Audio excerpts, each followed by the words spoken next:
সকালবেলা বাদশাহ মাহমুদের বাহিনী ওই চোরদের বাড়িতে যাইয়া ডাক দিলেন, ও চোরারা, রাত্রেবেলা বাদশাহ মাহমুদের বাড়ি চুরি করছো? বলে না। বলে না, অবশ্যই করছো, ধন সম্পদ যা আছে নিয়ে আসো, বাদশাহ মাহমুদ তোমাদেরকে ডাকাইছে। এইবার বাদশাহ মাহমুদ রাজ মুকুট পরে, রাজ পোশাক পরে সিংহাসনের মধ্যে বসছে। বসার পরে এইবার চুরির বিচার হবে, বাদশাহ মাহমুদের বাড়ির চুরির বিচার হবে। বিচারের রায় হলো, জল্লাদকে বলল, জল্লাদ, যেই সুরারাজকে বাদশাহ মাহমুদের বাড়ি চুরি করছে তাদেরকে ফাঁসির কাস্টে ঝুলাইয়া দাও।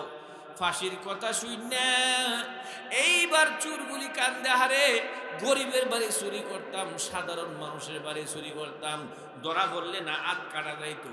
বাদশাহ মাহমুদের বাড়ি চুরি করতে আইয়া আজকে জীবনের জন্য মা হারাইলাম, বাবা হারাইলাম, বোর মুখ আর জীবনে দেখবো না, ছেলে মেয়ের মুখ দেখবো না, এখন তো ফাঁসি হয়ে যাবে, সবাই কান্দে। কিন্তু যেই চুরটা বলছিল, আমি যদি অন্ধকার রজনীতে একবার কোনো মানুষকে দেখি, জীবনে তার চেহারা আমি বলি না, কিন্তু ওই লোকটা আর কান্দে না, মুস্কি মুস্কি হাসে, কোন সুবহানাল্লাহ। ছোট্ট একটা ঘটনা মনে এসে কইলি দাম, শুনবেন আপনারা।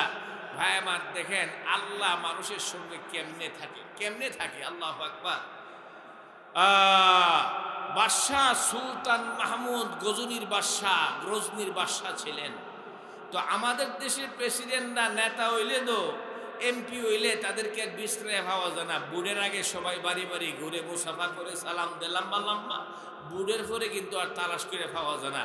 আপনি রাস্তাটা আনেন, আনলে রাস্তা নদী হইয়া যাগা, বাইঙ্গা বর্তা হইয়া যাগা, রিক্সাতে পরে আপনার ঠ্যাং ভাঙব, এমপি মন্ত্রী আর খবর নেওয়ার কোনো দরকার থাকে না, যেরকম ঠিক কিনা, আর খবর লয় না। আর তারা ছিল বাদশাহ, বাদশাহ সুলতান মাহমুদ। একদিন গভীর রাত্রে, গভীর রজনীতে দেশের মানুষের অবস্থা কি দেখার জন্য ছদ্মবেশে, পোশাক ছাড়া, এক মনে করে সাধারণ মানুষের বেশে বাইরেছে। বাইরিয়া যাইতে যাইতে রাস্তার কিনারে একটা ব্রিজের কাছে যাইয়া দেখে সাইড সুরা, কয় সুরা মনে রেখেন ওয়ার্ডটা, কয় সুরা, সাইড সুরা বয়া বয়া ব্রিজের মধ্যে অন্ধকার রাত্রে যুক্তি করতেছে যে আজকা রাত্রে বাদশাহ মাহমুদের বাড়ি চুরি করব। সুবহানাল্লাহ না ভাইয়ার আমার, এইবার যুক্তি করতেছে। এমন সময় দেখে যে একজন, আহারে মাথার মধ্যে গামছা, শৈল মারি লেগিয়া রয়েছে, বাদশাহ যে সিনার কোনো ব্যবস্থা নাই, শব্দ বেশ পাগলের মতো গিয়া হেরার সামনে হাজির। হেরা কো, কেডাও তুমি? বলে, আমি তো তোমরা মতন এই দেশের একজন নাগরিক। নাগরিক, এত রাতে তুমি কিতা করো? এত রাতে তোমরা কিতা করো? আমরা কি করি এত রাত্রে বুঝো না? বলে না, আমি তো বুঝি না।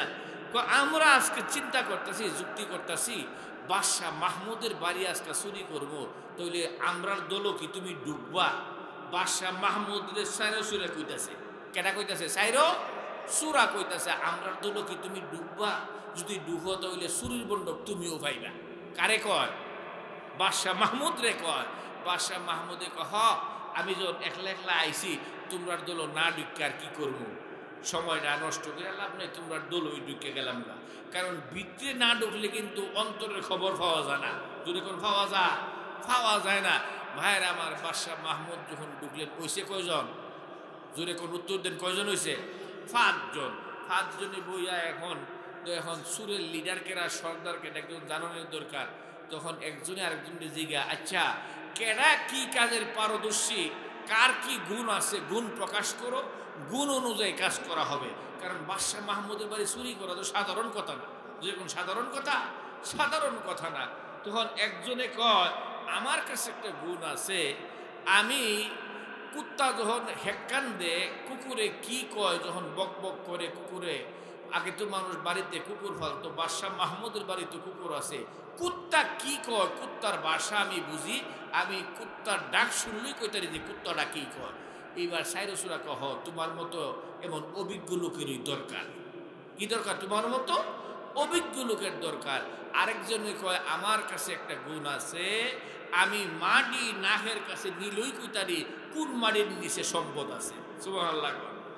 এইবার হেরা কহ তোমারও দরকার।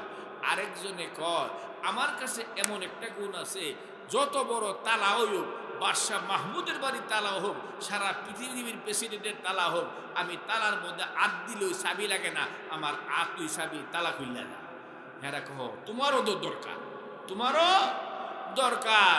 আরেকজনে কয় তোমার কাছে কি গুণ আছে, যাইতে যেতে বাদশাহ মাহমুদের কাছে গেছে, বাদশাহ মাহমুদের জায়গায় এই নতুন সূরা, তোর কাছে কোনো গুণ টুন আসেনি?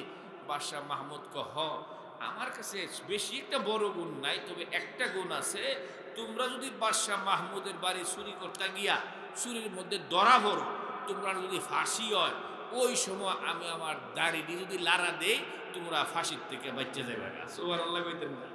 কি করবা ফাঁসির থেকে? আরে বাপরে বাপ, তুই দিলি বড় কুতুব রে, আমরা যদি বড় ক্ষমতা তোর, তাহলে তো তোর না বেশি দরকার। এই সাইরে সুরা বাদশাহ মাহমুদ সহ গেছে বাদশাহ মাহমুদের বাড়িতে। বাদশাহ মাহমুদ পিছিয়ে যায়, যাওয়ার পরে কুত্তা খক খক কইরা হেক্কান্দা উঠছে। তো বাহিদারা জায়গা কিরে কুত্তা কি কর? যে এবার কুত্তার বাসা আমি বুঝি, এবার বুঝি তো ঠিক হই, আজকা তো বালা কইরা বুঝতেছি না। কুত্তাটা দেখি কইতাছে যার বাড়ি চুরি করতে আইছো তে তোমরা লগে আছে। বাহি সুরা রাখো, তোর কানের অবস্থা বালা না রে, কিতা কোস কিতা বাজবাড়া, বাদশাহ মাহমুদের বাড়ি চুরি করতে পারছি, বাদশাহ মাহমুদ আমরা লগে আছে, এটা তো শোনাটা ঠিক হইছে না। আচ্ছা বাদ দে, এইবার যার হাত ধরলে তালা খুইলা যা, তারে কো গেটের মধ্যে আইছি, এবার তোমার কারামতি দেখাও। হ্যাঁ করছে গিয়া যখন তালার মধ্যে হাত দিছে, ঠাস ঠাস করে তালা খুইলা গেছে। এইবার যেবাটার নাকের মধ্যে গ্রান মাটি শুনলই কইতারে যে কোন মাটির নিচে সম্পদ আছে, মাটি সঙ্গে সঙ্গে দেখাই দিছে এই মাটির নিচে সম্পদ আছে, সম্পদ টম্পদ যা আছে সব লইয়া। চুরির কিন্তু একটা অভ্যাস, চুরি করতো যা বালা এক কেন যা, আয়েবালা কিন্তু এক কেন আয়ে না, যেরকম ঠিক কিনা? আয়েবালা কিন্তু এক কেন আয়ে না। তখন যার যেমনে জায়গা, আল্লাহ আকবার, চুরি করার পরে যার যেমনি চইলা গেছে। যাওয়ার পরে বাদশাহ মাহমুদ তো আর যায় না, যাইব কই? বাদশাহ মাহমুদ সব ঘটনা দেখলেন। দেখার পরে এরপরে সাইরো সুরা যাইয়া মাল টাল বন্টন করছে। গন্যা দেহে 4 জন গেছিল, 5 জন। আরেকজন কইরে বলে নাই, খবর নাই। ভালোই সে বন্ডকটা বেশি করে থামো, আমরা 4 জনই বন্ডক করে নিয়ে গা। নিচে গা বাদশাহ মাহমুদের স্বর্ণ অলঙ্কার টাকা পয়সা সব নিয়ে গেছে। বাদশাহ মাহমুদ লগে আছে না নাই? যদি কোন দেখে কি দেখে না? যখন চুরি করে তখন বাদশাহ মাহমুদ কি থাফরাদা ধরছে? আমি বাদশাহ মাহমুদ, আমার বাড়ি চুরি করস কিরে? থাফরাদা ধরে নাই। কারণ হলো বাদশাহ মাহমুদ ভাবতেছে আমি এখন ধরার কোনো দরকার নাই, কারণ আমি তার দাদারও চিনি, বাপেরও চিনি, সুরেরও চিনি, সুরের 14 গোষ্ঠী চিনি।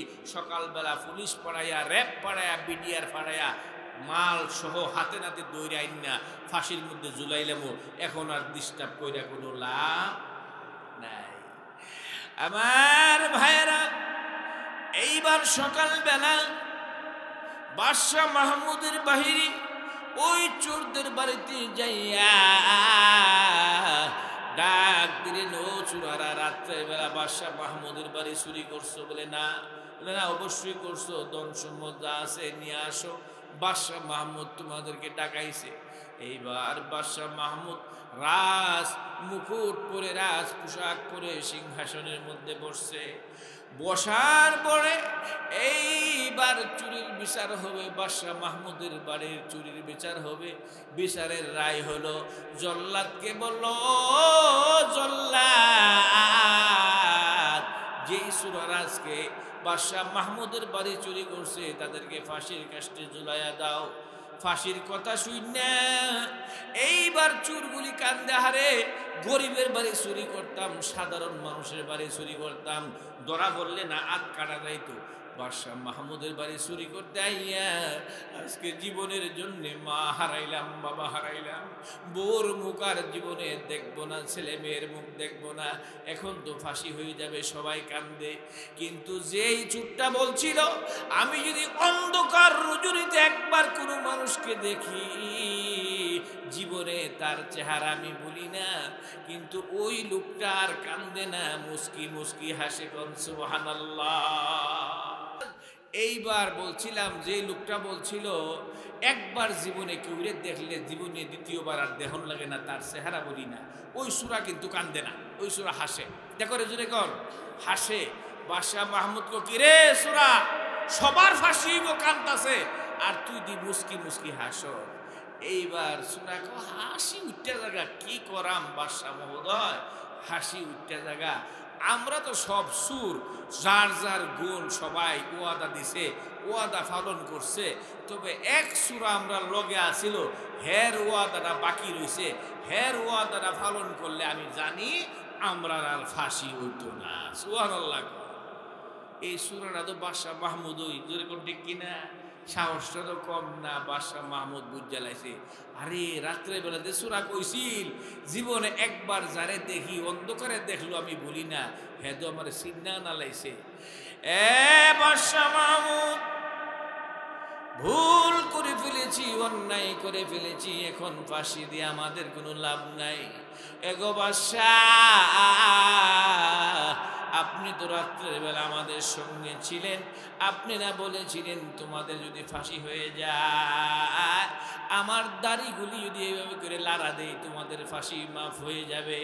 ও বাদশাহ, দেরি করে লাভ নাই, দাড়ির মধ্যে ধরেন, দাড়ির মধ্যে লাড়া দেন, আমাদেরকে ক্ষমা করে দেন। সুবহানাল্লাহ, সুবহানাল্লাহ। ভাইরা আমার, এই জন্য বলছিলাম বাদশাহ মাহমুদ যেহেতু লগে আছে, সাথে সাথে হাতে দইরা বিচার করার কোনো দরকার নাই, অটোমেটিক বাদশাহ মাহমুদের দরবারে যাইতে হবে।